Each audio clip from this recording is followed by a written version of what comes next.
بسم اللہ الرحمن الرحیم۔ ایک روز حضرت جبریل علیہ السلام تنہا بارگاہ رسالت صلی اللہ علیہ وآلہ وسلم میں بیٹھے ہوئے تھے کہ اچانک آسمان کا کنارہ شق ہوا۔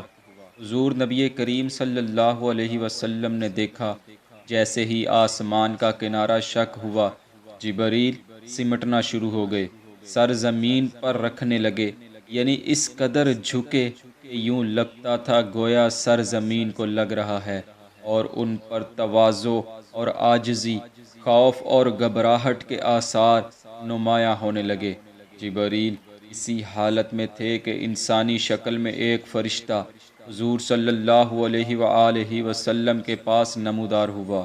فرشتے نے عرض کیا، اے محمد صلی اللہ علیہ وآلہ وسلم، آپ کا پروردگار آپ پر سلام فرماتا ہے اور آپ کو اختیار دیتا ہے کہ آپ چاہیں تو آپ کو بادشاہ پیغمبر بنا دیا جائے، اور اگر آپ چاہیں تو آپ بندہ منش پیغمبر کی طرح زندگی بسر کریں۔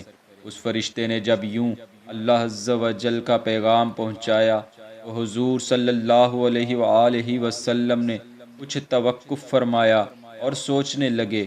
بالآخر سامنے گردن جھکائے عاجزی کے ساتھ بیٹھے جبریل کی طرف دیکھا۔ جبریل سمجھ گئے کہ حضور اس معاملے میں مجھ سے مشورہ طلب فرماتے ہیں۔ عرض گزار ہوئے، اے اللہ کے رسول، بندگی اور عاجزی اختیار فرمائیں۔ حضور صلی اللہ علیہ وآلہ وسلم نے آنے والے فرشتے کو جواب دیا، میں بندوں کی طرح زندگی بسر کروں گا، مجھے بادشاہی نہیں چاہیے۔ وہ فرشتہ یہ جواب سن کر دوبارہ آسمان کی طرف عروج کر گیا، اور جبریل بھی اپنی اصلی حالت پر واپس آ گئے۔ حضور صلی اللہ علیہ وآلہ وسلم نے جبریل کو اس انداز سے دیکھا تو فرمایا، اے جبریل، میں تم سے پوچھنا چاہتا تھا کہ یہ فرشتہ کون ہے جسے دیکھنے کے بعد تم پر عجیب حالت طاری ہو گئی؟ حضرت جبریل علیہ السلام نے عرض کیا، یا رسول اللہ صلی اللہ علیہ وآلہ وسلم، یہ فرشتہ حضرت اسرافیل علیہ السلام ہے۔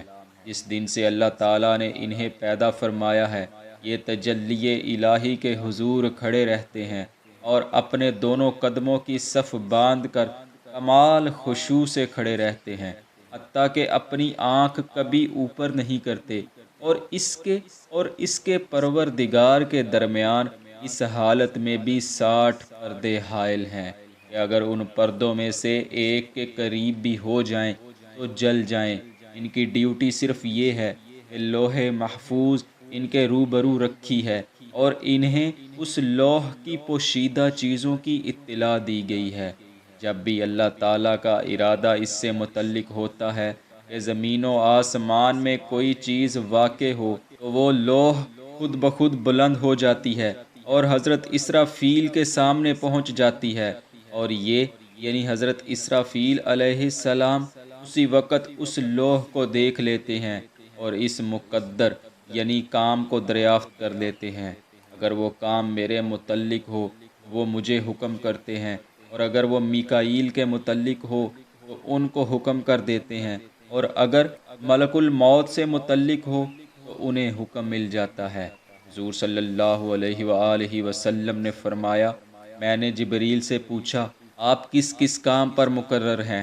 عرض کیا، ہوائیں چلانے اور لشکروں کی فتح و شکست پر۔ پھر پوچھا، اور میکائیل علیہ السلام؟ عرض کیا، بارش اور نباتات پر۔ پھر پوچھا، اور ملک الموت؟ عرض کیا، روحیں قبض کرنے پر۔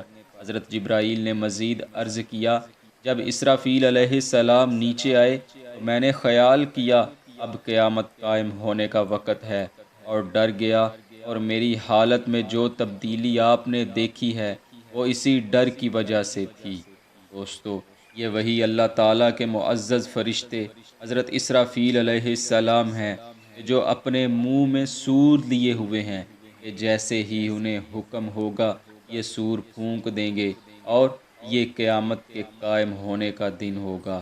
اوپر بیان کردہ روایت کے مطابق حضرت اسرافیل علیہ السلام اس حوالے سے تمام فرشتوں سے افضل ہیں کہ آپ قرب و منزلت اور لوح محفوظ کی پوشیدہ چیزوں پر مطلع ہونے میں سب سے آگے ہیں، یہاں تک کہ حضرت جبریل، میکائیل و عزرائیل علیہم السلام پر بھی حکم چلاتے ہیں۔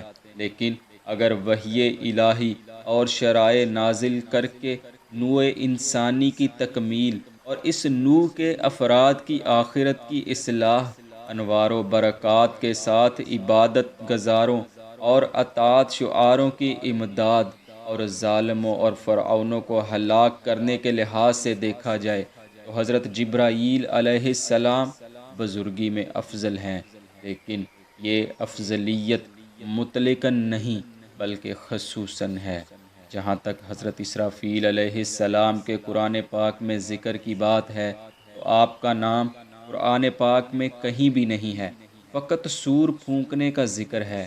البتہ احادیث کی متعدد کتب میں آپ کا نام آیا ہے، جن سے یہ پتہ چلتا ہے کہ آپ کا شمار بھی اللہ تعالیٰ کے قرب خاص کے فرشتوں میں ہوتا ہے۔ دعا ہے اللہ پاک ہمیں ملائکہ، انبیاء و رسل اور صحابہ کرام کے معاملے میں ہر قسم کی بے ادبی و گستاخی سے محفوظ رکھے، آمین۔